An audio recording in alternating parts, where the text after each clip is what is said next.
C'est similaire au Togo appelé Wassengate.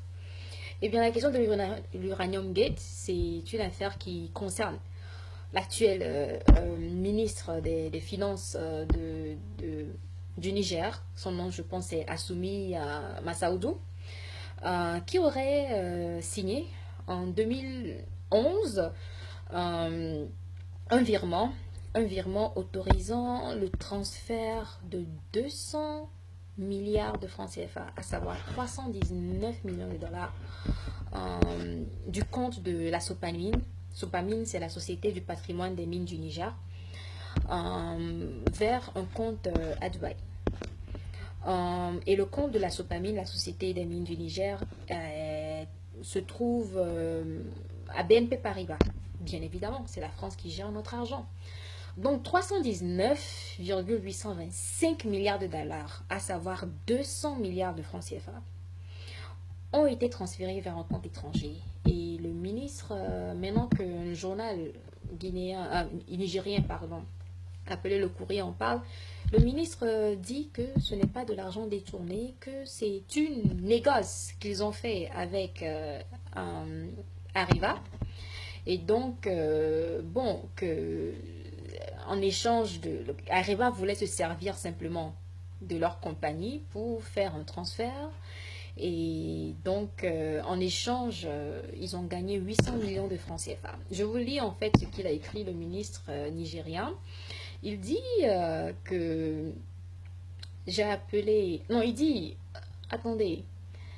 Oui, selon lui, Arriva m'a contacté. Je le lis. Arriva m'a contacté. À l'époque, il était directeur de cabinet du président, pour me dire qu'ils ont l'habitude de faire du trading sur le marché boursier par l'entremise de l'Urangel Shaft, I believe, une société de trading d'Arriva. Et s'ils obtiennent des gains à l'issue de l'opération, ils peuvent retrocéder une partie au Niger. La seule contrepartie est qu'ils mettent le nom de la Sopamine, la Société du patrimoine des mines du Niger. J'ai appelé le directeur de l'époque, Mamadou. Je lui ai dit que nous gagnerons 800 millions de francs CFA dans cette histoire. Ce qu'il a accepté, et les 800 millions sont arrivés sur le compte de la Somaïr que nous avons versé ensuite au trésor public. Nous avions utilisé cet argent ensuite pour des dépenses publiques, notamment des véhicules de la garde présidentielle. Vous savez, nos dirigeants africains, c'est là qui sont les toutous de l'Occident, qui n'ont aucune vision pour ce continent, qui n'ont aucune intention de voir notre continent sortir de la misère, qui n'ont pas à cœur le développement de notre continent. Ils sont une vraie calamité. Ce sont des vrais imbéciles. Je ne vais pas mâcher mes mots, ce sont des imbéciles, ce sont des tarés, ce sont des bons à rien. Primo, dans les deux cas, ce monsieur est un imbécile.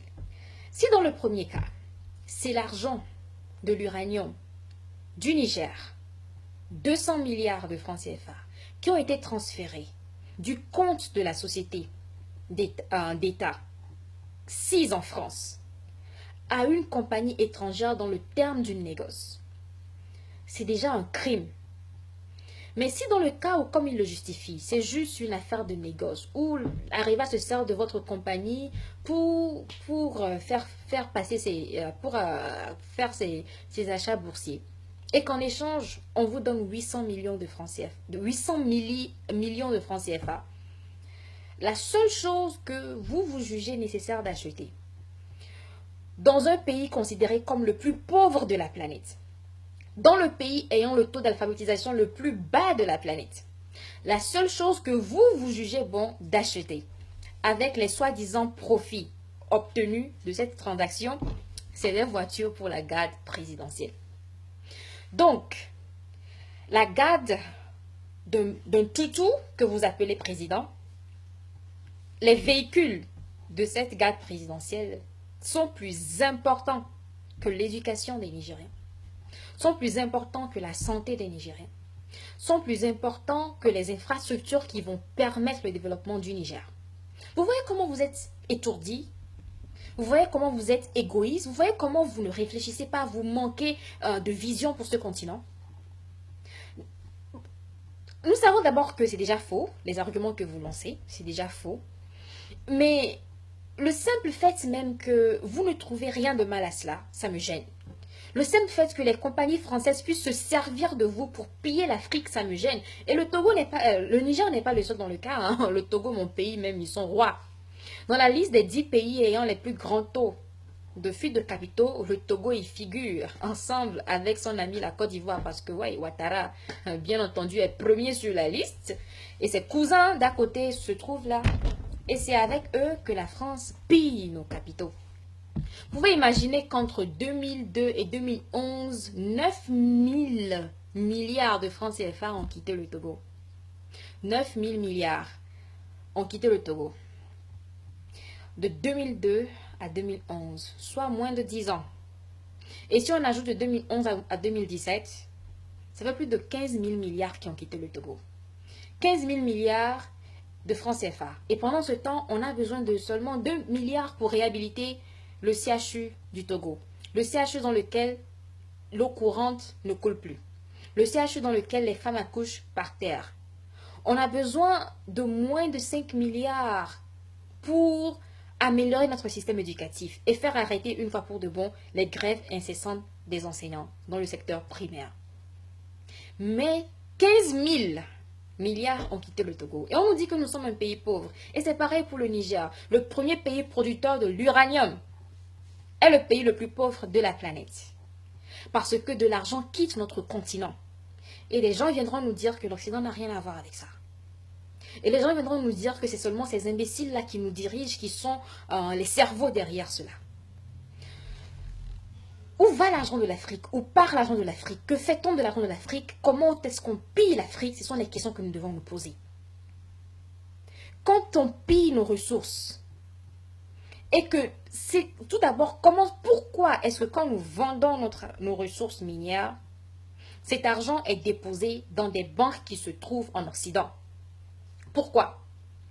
Comment est-ce que nos banques locales pourront grandir si nous ne mettons aucun argent chez nous?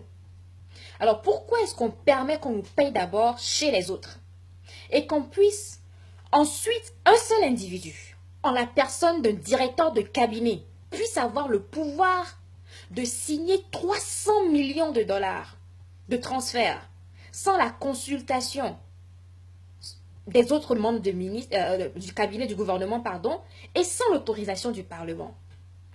Donc, des individus peuvent avoir la même mise sur la richesse totale de toute une nation. Et ça, c'est l'Afrique. Il n'y a pas de garde-fou. Il n'y a pas de système de check and balance. Le pouvoir se trouve dans la main d'une minorité. Et comme c'était le cas au Togo, l'actuel Premier ministre est impliqué, l'ancien ministre des Finances est impliqué, mais quelles conséquences ont-ils eu dans l'affaire Ouassem Gate, qui a vu la fuite de plusieurs milliards de dollars du Togo vers des paradis fiscaux? Rien, aucune conséquence. Qu'est-ce qu'il y aura comme conséquence pour comment on appelle ce ministre nigérien? J'en doute qu'il en ait une.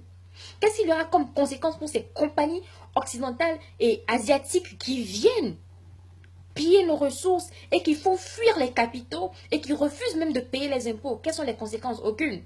Pourquoi? Parce que pour nous, peuple africain, ce n'est même pas la préoccupation. Nos préoccupations sont ailleurs. Certes, nos dirigeants pillent nos pays, mais maintenant, il faudrait qu'on puisse démontrer comment ils le font. Et il faudrait qu'on puisse trouver les moyens de les arrêter dans ce procédé. Mais ils le pillent avec qui? Avec ces gens-là qui les ont mis au pouvoir. Donc, si la compagnie elle arrive à soutirer 319 millions de dollars, 200 milliards de francs CFA au Niger, et qu'en échange, on donne 800 millions, moins 2 milliards, c'est-à-dire que moins de 0,5%, on vous donne cet argent, nos dirigeants en sont fiers. Voilà ces gens-là qui nous vendent, qui vendent nos peuples. Et donc, ils aident l'Occident à nous piller. En retour, on leur donne des pourboires comme les bons esclaves, les bons valets, les bons domestiques qu'ils sont. Et ces pourboires qu'ils ont, non seulement c'est infime par rapport à ce que nous méritons, mais ils s'en servent ensuite pour leur propre confort. La garde présidentielle, des voitures pour la garde présidentielle. Mais dans un pays comme le Niger, le président doit aller à pied. Il a besoin de voitures, pourquoi? Hein? Quand vous avez le pays le plus pauvre de la planète, vous avez besoin de vos voitures, pourquoi? Vous fabriquez les voitures où? Il faudrait même qu'on mette tous nos dirigeants à pied. Qu'on arrête de gaspiller nos ressources à les loger, à les véhiculer, à les blanchir. Qu'ils commencent à faire leur lessive eux-mêmes. Pour savoir comment souffrent les populations. Quel garde présidentiel? Vous vous protégez contre qui? Contre le peuple que vous pillez, c'est ça? Non, franchement, l'Afrique, des fois, ça me dégoûte. Je vous jure, ça me dégoûte.